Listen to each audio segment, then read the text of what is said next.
நம்முடைய ஆண்டவரும் இரட்சகரும் கர்த்தருமாகிய இயேசு கிறிஸ்துவின் நாமத்தினாலே இந்த காலை வேளையில உங்களுக்கு வாழ்த்துதலையும் வணக்கத்தையும் ஸ்தோத்திரங்களையும் கூறிக்கொள்ளுகிறேன். பவுலின் ரோமாபுரிக்கான கடல் பயணம். அப்போஸ்தலர் 27 அதிகாரம் 1-44 வரை உள்ள பகுதி.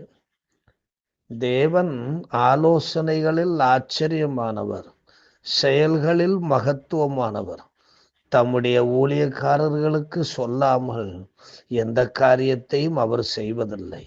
ஏனெனில் ஊழியர்கள் தேவனுடைய பிரதிநிதிகளாக தேவனுடைய ஜனங்கள் மத்தியிலே வைக்கப்பட்டிருக்கின்றார்கள். பவுலும் கூட கைதியாயிருந்தாலும் அவன் ஒருவேளை கைதியாக்கப்பட்டு ரோமாபுரிக்கு அனுப்பப்படுகிற ஒரு மனுஷனாக இருந்திருந்தாலும் அந்த கப்பல் பயணத்திலே அவன் ஒரு ஊழியனாக அவன் செயல்படுகின்றான் என்பதை இந்த அதிகாரத்திலே நாம் வாசிக்கும் பொழுது அறிய முடிகிறது. பல ஆலோசனைகளை எல்லாம் அவர்களுக்கு கொடுக்கிறார். அவர்கள் எல்லாரும் கேட்காததுனால வந்த அநேக போராட்டங்களை குறிச்சும் இந்த அதிகாரத்திலே நாம் வாசிக்கின்றோம். பவுல் ராயனுக்கு அபயமிட்டதனால் பவுலும் அவனோடு உள்ள லூக்கா, அரிஸ்டர்க்கு மற்றும் பலரும் இத்தாலியா தேசம் போக யூலியு என்னும் 100க்கு அதிபதியிடம் ஒப்படைக்கப்பட்டனர். இவர்கள் அதிரிமித்தியம் ஒரு கப்பலில் பிரயாணம் செய்தார்கள். கைதிகள் நிறைய பேர் கப்பலில் இருந்தார்கள். மொத்தம் கப்பலில் 276 பேர் இருந்தார்கள் என்று அப்போஸ்தலர் 27 அதிகாரம் 37 வசனத்திலே சொல்லப்பட்டிருக்கிறது. இந்த கப்பல் யாத்திரையில் பவுலின் பணி மிகவும் சிறப்பான ஒன்றதாக இந்த பகுதியை வாசிக்கும் பொழுது நாம் காண முடிகிறது. கப்பல் புறப்படுகிறது. ஆனா இந்த கப்பலில் இருக்கிற கைதிகளுக்கு கிடைக்காத ஒரு சலுகை பவுலுக்கு கிடைத்தது. பவுலை கண்காணித்து கொண்டிருந்த சிறை கைதிகளை கண்காணிப்புக்குள் வைத்திருந்த 100க்கு அதிபதி பவுலின் மேல பவுலோடு கூட கொஞ்சம் பட்சமாய் நடந்து கொண்டான் என்று நாம் 3ஆம் வசனத்தை வாசிக்கின்றோம். அங்க சொல்லப்பட்டிருக்கிறது, மறுநாள் சீதோன் துறைப்பிடித்தோம். யூலியு பவுலை பட்சமாய் நடப்பித்து அவன் தன் சிநேகிதரிடத்தில் போய் பராமரிப்படையும்படிக்கு உத்தரவு கொடுத்தார். அதாவது தனிச்சபம் செய்யவும் ஆண்டவரை நோக்கி கதறி கண்ணீர் விட்டு செபிக்கவும் தக்கதாக இந்த பவுலுக்கு ஒரு வாய்ப்பு அந்த 100க்கு அதிபதி கொடுத்திருந்தார். அவர்கள் இந்த அதிரிமத்தியம் ஊர் கப்பலிலே புறப்பட்டு அவர்கள் ஏறக்குறைய சில நாட்கள் தாண்டி சிலிசியா, பம்பிலியா நாடுகளின் கடல் வழியாய் ஓடி லீசியா நாட்டில் உள்ள மீரா என்கிற ஒரு பட்டணத்துக்கு வந்து சேர்றாங்க. அங்கிருந்து இறங்கி மீரா பட்டணத்திலிருந்து அலெக்சாந்திரியா பட்டணத்து கப்பலில் ஏறி அவர்கள் இத்தாலிய தேசம் போவதற்காக பிரயாணம் செய்கின்றார்கள் என்று 6ஆம் வசனத்திலே நாம் பார்க்கிறோம். அப்பொழுது இந்த யாத்திரையை குறித்து இந்த லூக்கா ஆசிரியர் எழுதுகிறார். சில குறிப்புகளை அவர் இங்கு குறிப்பிடுகின்றார். இந்த யாத்திரை வெகு கடினமாய் இருந்தது. காரணம், அதிக காற்று இருந்துச்சு, எதிர்காற்றா இருந்துச்சு. எதிர்காற்று இருந்தால் கப்பல் முன்னிட்டு போவது ரொம்ப கடினம். காற்று அடிக்கிற திசையில தான் கப்பல் போக முடியும். அதை எதிர்த்து தண்டு வலித்து போவது என்பது கடினமாக இருந்துச்சு. இதனை நாம் 7ஆம் வசனத்திலே வாசிக்கிறோம். ரொம்ப கஷ்டப்பட்டு வருத்தத்தோடத்தான் ஒரு பட்டணத்திலிருந்து அடுத்த பட்டணத்துக்கு அந்த கடல் மார்க்கமா போறதுக்கு பல நாட்கள் ஆகும். அப்பொழுது பவுல் 100க்கு அதிபதிக்கு ஒரு ஆலோசனை சொல்லுகிறார். 9ஆம் அதிகாரம் 10ஆம் வசனத்துல வாசிக்கும் பொழுது, வெகு காலம் சென்ற பின்பு உபவாச நாள் கழிந்து போனபடியினாலே இனி கப்பல் யாத்திரை செய்கிறது மோசத்திற்கு ஏதுவாய் இருக்கும் என்று பவுல் அவர்களை நோக்கி, மனுஷரே, இந்த யாத்திரையினாலே சரக்குக்கும் கப்பலுக்கும் மாத்திரமல்ல, நம்முடைய ஜீவனுக்கும் வருத்தமும் மிகுந்த சேதமும் உண்டாயிருக்கும் என்று காண்கிறேன். என்று சொல்லி அவர்களை எச்சரித்தார். நான் இப்படி உணர்கிறேன், ஆகையினால இந்த பட்டணத்தை விட்டு நம்ம போக வேண்டாம், கொஞ்ச நாள் இந்த கிரேத்தா பட்டணத்திலே நாம இருக்கலாம், இந்த பிரச்சனைகள்லாம் காலநிலைகள் எல்லாம் சரியான பிற்பாடு போகலாம் என்று பவுல் தீர்க்க தரிசனமாக அந்த கப்பல் தலைவனுக்கு சொல்லுகிறார். ஆனால் நூற்றுக்கு அதிபதி பவுலினால் சொல்லப்பட்டவைகளை பார்க்கலும் மாலுமியையும் கப்பல் எஜமானையும் கப்பல் தலைவனையும் அதிகமாய் நம்பினான். பவுலை பட்சமாய் நடத்தியது உண்மை. பவுல் செபிக்கிறான் என்பதும் அவனுக்கு தெரிகிறது. பவுல் சொல்லுகிற காரியங்கள் நலமாக இருக்கும் என்று நூற்றுக்கு அதிபதிக்கு தெரிகிறது. அப்படி இருந்தும் கப்பல் தலைவனும் மாலுமியும் சொல்லுகிற விஷயத்தை நம்பி கப்பலை செலுத்துகிறார்கள் என்று நாம் அங்கே வாசிக்கின்றோம். ஆகையினால 12ஆம் வசனத்துல வாசிக்கிறோம், மழை காலத்தில் அகப்பட்டார்கள். மிகப்பெரிய மழைக்கால, கப்பல் மெதுவா போகுது, காற்று ஸ்லோவா அடிக்குது, அதனால கப்பல் வேகமா போகல, போய் சேர வேண்டிய காலத்துல போய் சேர்ந்தாதான் மழை காலத்துக்கு தப்ப முடியும். ஆனா அப்படி போகாததுனால மழை காலத்தில் அவர்கள் அகப்பட்டார்கள். அது மட்டுமல்ல, 14ஆம் வசனத்தை வாசிக்கும் பொழுது யூரோக்ளிதோன் என்னும் கொடுங்காற்றில் அவர்கள் அகப்பட்டார்கள். மழை காலத்துல எப்படியுமோ கொடுங்காற்று, சுழல் காற்று, புயல்கள் எல்லாம் எழும்பும் என்பது உண்மை. அதுவும் கடலுக்குள்ள எப்ப எழும்புதுன்னே சொல்ல முடியாது. கொஞ்ச நேரத்துக்குள்ளே யூரோக்ளிதோன் என்னும் கொடுங்காற்று கப்பலின் மேல மோதிற்று என்று சொல்லப்பட்டிருக்கிறது. கப்பல் காட்டு திசையில் அடித்து கொண்டு போகப்பட்டது. 15ஆம் வசனம் வாசிக்கிறோம், கப்பல் அதில் அகப்பட்டு கொண்டு காற்றுக்கு எதிர்த்து போக கூடாதபடியினாலே காற்றின் போக்கிலே கொண்டு போகப்பட்டோம் என்று சொல்லுகிறார். 18 19 வசனத்தை வாசிக்கும் பொழுது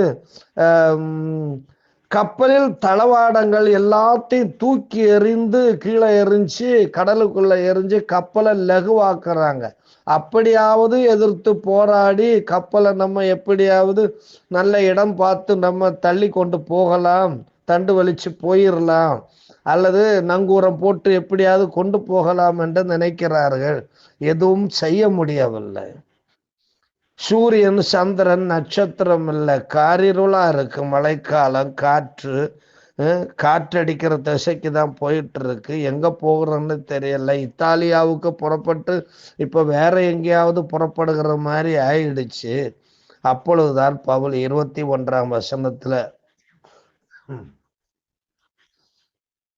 21 இருந்து 26 வரையிலும் பவுல் அவர் எழும்பி நின்று பிரசங்கம் பண்ணுகிறார். ஏன்னா 20ஆம் வசனத்துல பார்க்கிறோம், அநேக நாளாய் சூரியனாவது நட்சத்திரங்களாவது காணப்படாமல் மிகுந்த பெருங்காற்றும் மழையும் அடித்து கொண்டிருந்தபடியினாலே இனி தப்பி பிழைப்போம் என்னும் நம்பிக்கை எல்லாருக்கும் அற்று போயிடுச்சு. எல்லாரும் மரண பயத்துல இருக்கிறார்கள். அநேக நாள் அவர்கள் போஜனமும் பண்ணாமல் இருந்த போது பவுல் அவர்கள் நடுவிலே நின்று, மனுஷரே, இந்த வருத்தமும் சேதமும் வராதபடிக்கு என் சொல்லை கேட்டு கிரேத்தா தீவு விட்டு நாம புறப்படாம இருக்க வேண்டியதா இருந்துச்சு.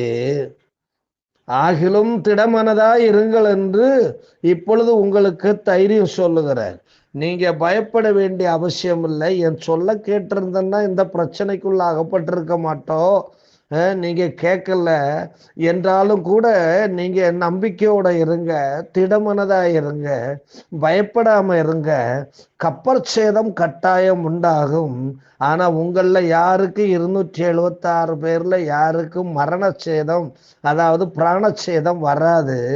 ஏன்னா என்னை ஆள்கொண்டவரும் நான் சேவிக்கிறவருமான தேவனுடைய தூதனானவன் இந்த ராத்திரியிலே என்னிடத்தில் வந்து நின்று, பவுலே பயப்படாதே, நீ ராயனுக்கு முன்பாக நிற்க வேண்டும். இதோ உன்னுடனே கூட யாத்திரை பண்ணுகிற யாவரையும் தேவன் உனக்கு தயவு பண்ணினார் என்று ஆண்டவர் எனக்கு சொல்லி இருக்கிறாரு.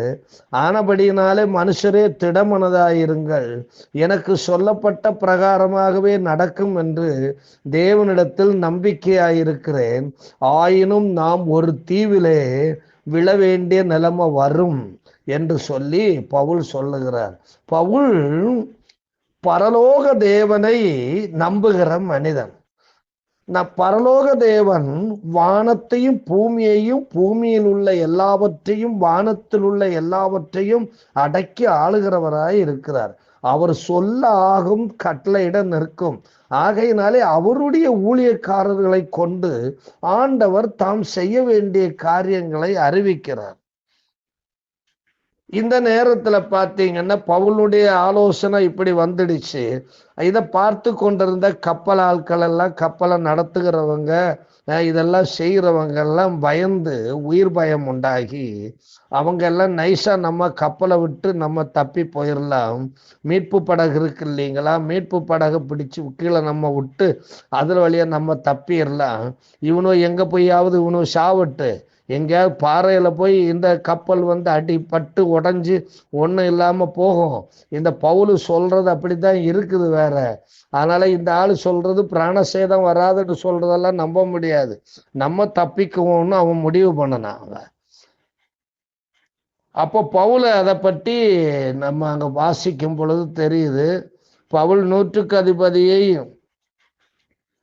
நோக்கி 31ஆம் வசனத்துல, இவர்கள் கப்பலில் இராவிட்டால் நீங்கள் தப்பி பிழைக்க மாட்டீர்கள் என்று சொன்னாங்க. பிறகு அந்த மீட்பு படகெல்லாம் அறுத்து வெளியே தள்ளினால யாரும் போய் தப்ப முடியல, உயிர் தப்ப முடியல, எல்லாம் கப்பலுக்குள்ளே இருந்தார்கள். இப்போ பவுல் எழும்பி நின்று அவங்களுக்கு சில ஆலோசனைகளை சொல்லி அவங்களுக்கு ஆகாரம் கொடுக்கிறார். பல நாளா சாப்பிடாம இருக்கிறாங்க. 33ஆம் வசனத்துல வாசிக்கிறோம், பொழுது விடுகையில் எல்லாரும் போஜனம் பண்ணும்படி பவுல் அவர்களுக்கு தைரியம் சொல்லி, நீங்கள் இன்று 14 நாளாய் ஒன்றும் சாப்பிடாமல் பட்டினியாய் இருக்கிறீர்கள், ஆகையால் போஜனம் பண்ணும்படி உங்களை வேண்டிக் கொள்ளுகிறேன், நீங்கள் தப்பி பிழைப்பதற்கு அது உதவியாயிருக்கும், உங்கள் தலையிலிருந்து ஒரு முடியும் கீழே விழாது என்று சொன்னான். இப்படி சொல்லி அப்பத்தை எடுத்து எல்லாருக்கும் முன்பாகவும் பரலோக தேவனை ஸ்தோத்தரித்து அதை பிட்டு அவன் சாப்பிட ஆரம்பிச்சான். பவுல் சந்தோஷமா சாப்பிடுறத பார்த்து 14 நாளா பசியாயிருந்த அந்த மனுஷங்க எல்லாரும், அவங்களும் அதே மாதிரி எல்லாரும் அப்பத்தை எடுத்து நல்லா பிட்டு சாப்பிட்டாங்க என்று சொல்லி அங்கே சொல்லப்பட்டிருக்கிறது. பவுல் சொல்லியபடியே கப்பல் சேதம் உண்டாயிடுச்சு. கப்பல் பாறையில் அகப்பட்டு உடஞ்சிடுச்சு. எல்லாரும் தப்பி, ஒருத்தர் கூட உயிர் ஆபத்து இல்லாம எல்லாரும் தப்பி கரை சேர்ந்தார்கள் என்று நாம் பார்க்கிறோம். தேவன் தமது ஊழியர்களை கொண்டு சொல்கிற ஆலோசனைகளை கேளாமல் சாமியார்களின் ஆலோசனைகளை கேட்டு நாட்டுல நடக்கிற நாட்டின் தலைவர்கள் எல்லாம் இருக்கிறாங்க. அவங்க எல்லாம் கடைசியில் அதுக்கு ஏற்றபடி கெட்டுதான் போவாங்க. தேவ பிள்ளைகளும் ஊழியர்களுடைய ஆலோசனைகளை கேட்டு அதன்படி செய்ய வேண்டும் என்றுதான் இந்த பகுதிகள் நமக்கு முன்னாடி எழுதி வைக்கப்பட்டிருக்கிறது. தேவன் தம்முடைய ஊழியர்களுக்கு சொல்லாமல் எந்த காரியத்தை செய்ய மாட்டார். அநேக நேரங்களில் நம்முடைய மனநிலையில இருக்கக்கூடிய எண்ணங்களுக்கு ஏற்றபடியாக ஊழியர்கள் நமக்கு ஆலோசனை சொல்ல வேண்டும் என்று நாம் எதிர்பார்க்கிறோம். தேவன் அப்படிப்பட்டவர் அல்ல. அவர் மனுஷங்களுடைய எண்ணங்களுக்கு தகுந்தபடி ஆலோசனைகளை மாற்றி பேசுகிறவர் அல்ல. தேவன் ஒரு தேவ மனிதர்களை, தம்முடைய பிள்ளைகளை எப்படி நடத்த வேண்டும் என்று அவர் தீர்மானித்திருக்கிறார். அந்த வழியிலே அவர்களை நடத்தி கொண்டு செல்வதற்கு தான் புல்லுள்ள இடங்களிலும் அமர்ந்த தண்ணீர்கள் அண்டையிலும் நடத்தி கொண்டு போவதற்கு தான் ஊழியர்களை நியமித்திருக்கிறார். மரண இருளின் பள்ளத்தாக்கு வந்தாலும் கூட அவர்களோட இருந்து அவர்களை நடத்தி அப்பா வீட்டுல கொண்டு போய் சேர்ப்பதற்கு, பாலும் தேனும் ஓடுகிற கானான் தேசத்துல கொண்டு போய் சேர்ப்பதற்கு, பரலோக ராஜ்யத்துல கொண்டு போய் சேர்ப்பதற்கு அவர் தம்முடைய ஊழியர்களை நியமித்து வழிநடத்தி கொண்டிருக்கிறார்.